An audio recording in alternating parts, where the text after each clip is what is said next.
नमस्कार। Special coverage news पर आप सभी दर्शकों का स्वागत, अभिनंदन। आपके समक्ष एक ये तस्वीर है। इस तस्वीर में समाजवादी पार्टी के प्रवक्ता राजकुमार भाटी हैं। कैराना से समाजवादी पार्टी की सांसद इकरा हसन है और वो गुर्जर समाज की एक बैठक में यानी पीडीए की एक बैठक में सम्मिलित होने जा रहे हैं। उसी समय कैराना से समाजवादी पार्टी की सांसद इकरा हसन के खिलाफ गाजियाबाद के रहने वाले हिंदू रक्षा दल के अध्यक्ष पिंकी चौधरी ने एक विवादित बयान दिया है। गुरुवार को चौधरी का 25 सेकंड का एक वीडियो सामने आया है। पिंकी चौधरी ने कहा है कि इतनी औकात हो गई है इसकी, इकरा हसन की, बगल में बैठे शख्स की तरफ इशारा करते हुए बोला, सही कहा छोटे भाई ने, ये किस तरह से कहती है कि मैं गुर्जर हूं। जिसने तलवार के बल पर सलवार पहनी हो वो गुर्जर कैसे हो सकती है। गुर्जर हमारे बहुत ताकतवर, हमारी क्षत्रिय कौम है, ये जिहादी हैं। मैं कह रहा हूं सीधी सीधी, इसका भाई जब एसडीएम को गाली देता था, ये वीडियो कब का, इसकी पुष्टि नहीं। पिंकी चौधरी कुछ लोगों के साथ बैठकर सांसद के खिलाफ अभद्र टिप्पणी करते दिख रहा है। दरअसल इकरा हसन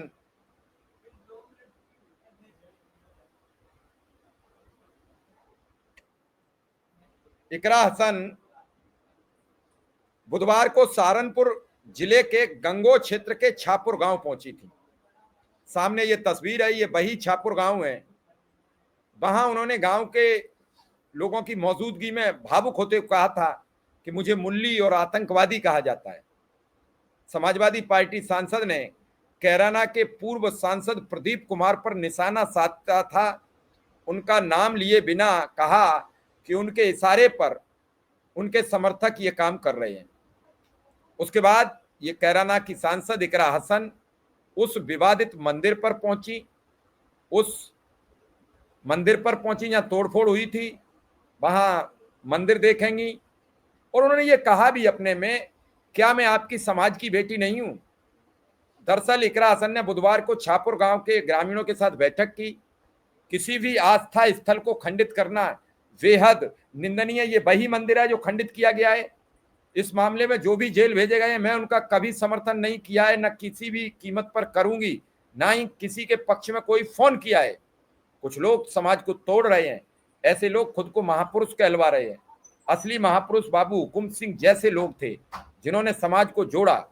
उन्होंने कहा, विरोध करने का अधिकार सबको है, लेकिन विरोध के दौरान धर्म, बिरादरी और महिलाओं के खिलाफ जिस तरह की भाषा का इस्तेमाल किया गया है वह समाज को तोड़ने का काम करती है। जब मैं चुनाव में जीती तब हर धर्म, हर वर्ग, हर जाति के लोगों ने मुझे अपनी बेटी और बहन मानकर वोट दिया था। आज जिस तरह की मुझे गालियां दी जा रही हैं वह सिर्फ मेरा नहीं बल्कि इस क्षेत्र की हर महिला का अपमान है। मैंने कभी किसी धर्म या बिरादरी की राजनीति नहीं की है। मैंने हमेशा सर्व समाज की राजनीति की है। हमेशा हम सबको साथ लेकर चलने की कोशिश की है। अगर मेरा काम किसी को पसंद ना आए तो 5 साल बाद मुझे बदल सकते हैं। उन्होंने सवाल किया कि मैं आपकी समाज की बेटी नहीं हूं। सांसद इकरा ने भाजपा के पूर्व सांसद प्रदीप कुमार से सवाल पूछा, क्या आपके घर में बहन बेटी नहीं है, मेरा क्या कसूर है। ये लोग एक महिला के प्रति कैसी सोच रख रहे हैं। वे कहते हैं कि मैंने मेवात वालों को माफ किया, लेकिन उनके अत्यंत नजदीकी समर्थक ने मुझे आतंकी कहा, मुल्ली कहा, मेरे माँ बाप भाई को गंदी गंदी गालियां दी। इन गालियों से मुझे कोई फर्क नहीं पड़ता। मुझे कप्तान साहब का खुद फोन आया, तब मैंने तहरीर दी। कप्तान साहब ने कहा था कि ऐसे लोगों के खिलाफ कार्रवाई करनी चाहिए। इकरा हसन ने कहा, मैं ऐसे लोगों से डरने वाली नहीं हूं। जो लोग कैराना के अंदर हिंदू मुसलमान करवाना चाहते हैं उनके मंसूबे कामयाब नहीं होने दूंगी। ये मंदिर घूम के आई हैं, मंदिर देख के आई हैं। और उसके बाद कैराना के सांसद के साथ राजकुमार भाटी ने वहां पीडीए की एक बैठक की। राजकुमार भाटी ने खुलकर साथ देने की बात कही है और खुल के बात कही है। ये हम जिले जिले में जाके विधानसभा वाइज कर रहे हैं। 50 विधानसभाओं में मैं अब तक पीडीए चौपाल आयोजित कर चुका हूं और इसका उद्देश्य पीडीए समाज के लोगों को जागरूक करना और संगठित करना है और राजनीति में उनके साथ जो शासन के द्वारा भेदभाव किया जा रहा है, जो अन्याय किया जा रहा है, उसके प्रति जागरूक करना। अगर बात करें भी कल ये जो इकरा मैम थी, उनकी एक वीडियो वायरल हुई, उन्होंने आरोप लगाया था प्रदीप चौधरी के, आप किस तरह से देखते हैं? बीजेपी और आरएसएस इस तरह के षड्यंत्र करते रहते हैं। ये कहीं मिट्टी में मूर्ति दबा देंगे, फिर कहेंगे यहाँ शिव जी प्रकट हुए हैं। कहीं ये आपने तमस उपन्यास अगर पढ़ा हो भीष्म शाहनी का, तो मस्जिद के सामने सुअर काट के डलवा देंगे, मंदिर के सामने गाय डलवा देंगे, दंगे करा देंगे। ये भी इसी तरह का षड्यंत्र है। ये इकरा हसन को बदनाम करने के लिए, चुनाव में हिंदू मुसलमान करने के लिए केवल षड्यंत्र है। इकरा हसन का जिस तरह का व्यक्तित्व है और जितनी वो प्रबुद्ध और शालीन महिला हैं, वो ऐसे झंझटों में पड़ ही नहीं सकती। मंदिर मस्जिद के झंझट में वो नहीं पड़ती हैं। ये झूठे आरोप हैं और आरोपों के साथ जो अभद्र भाषा प्रयोग की जा रही है वो बहुत ज्यादा शर्मनाक है। कोई सभ्य व्यक्ति ऐसी भाषा प्रयोग नहीं कर सकता। 1 घंटे पहले प्रदीप चौधरी ने प्रेस वार्ता की है, उन्होंने कहा है कि उनके पूरे खानदान में जो राजनीति गई है वो हमेशा आपस में हिंदू मुसलमान को लड़ाने वाली है। किसके खानदान में? इकरा से नहीं, मैंने तो चौधरी हुकम सिंह जी के मुंह से खुद सुना था कि हम एक खानदान हैं और हमारे बीच में इतना अच्छा तालमेल रहा है कि मैं विधानसभा लड़ता था तो मनोवर हसन का परिवार मेरी मदद करता था, और वो लोकसभा लड़ते थे तो हमारा परिवार उनकी मदद करता था। ये मैंने चौधरी हुकम सिंह जी के मुंह से खुद सुना है, साक्षात। ये कह रहे हैं लड़ाने वाली रही है। हसन परिवार की राजनीति तो हमेशा जोड़ने वाली रही है। वो तो हिंदू मुसलमान को भाईचारे की बात करते रहे हमेशा। पार्टी स्तर पे इकरा जी के मामले को लेकर बहुत कमजोर रहा पार्टी, टिंकू जो है लेकिन जो राष्ट्र बहुत बड़ा नेतृत्व है, दो विधायक भी है, दो सांसद भी है, लेकिन उनको लेके कोई मुद्दा नहीं उठाया गया। ताकि इकरा जी के साथ बहुत बदतमीजी होगी है। एक बार यहाँ पे प्रशासन द्वारा किया गया है और वहाँ पे अवसर किए गए हैं। कोई अपने घर में बैठ के किसी बड़े नेता को गाली दे रहा है। लोग मोदी जी के लिए भी गाली देते हैं। मोदी जी तो खुद कह रहे थे कि मैं 2.5 किलो गाली रोज खाता हूँ। लोग राहुल गांधी को भी गाली देते हैं, अखिलेश जी को भी देते हैं। तो क्या सबसे बहस करते घूमेंगे हमारे नेता? इकरा हसन बड़े नेता नहीं थे और ये थे, लेकिन बड़े नेता कौन है और इनसे बड़े नेता कौन है? देखो कितने भारी भरकम है। सांसद भी है, एमएलसी भी है। जिस तरह नहीं, ये जो है एक व्यक्तिगत मुद्दा था और उन लोगों की जो बदजुबानी कर रहे हैं वे अपने चरित्र का प्रमाण पत्र प्रस्तुत कर रहे हैं। इसे हम ज्यादा तूल देना नहीं चाह रहे क्योंकि इससे समाज में विद्वेष फैलता है। इसलिए हमने पार्टी स्तर पर कोई इसमें रिएक्शन नहीं की। और इकरा हसन खुद सक्षम है, वो इतनी ताकत खुद रखती है कि वो ऐसे लोगों को जवाब देने में खुद सक्षम है। बिहार चुनाव को लेकर क्या? बिहार में आरजेडी की सरकार बनने जा रही है, इंडिया गठबंधन की सरकार बनेगी और भारतीय जनता पार्टी और एनडीए बुरी तरह हारेंगे। 2027 में समाजवादी का क्या रहेगा?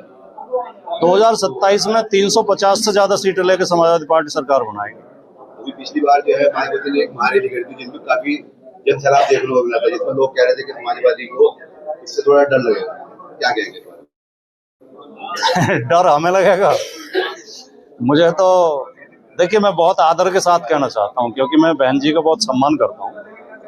उसके 3 कारण है कि एक तो वो हमारे जिले की हैं, दूसरे महिला हैं और तीसरे दलित समाज से आते हैं।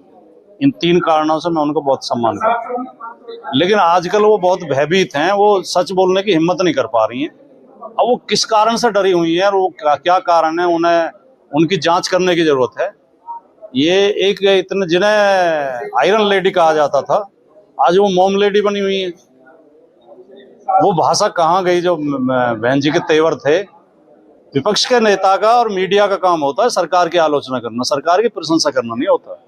सरकार की प्रशंसा के लिए तो ऐड दिए जाते हैं। मुख्यमंत्री योगी आदित्यनाथ बिहार चुनाव में जा रहे हैं, शिरकत कर रहे हैं, इसलिए पहली आप प्राथमिकता क्या?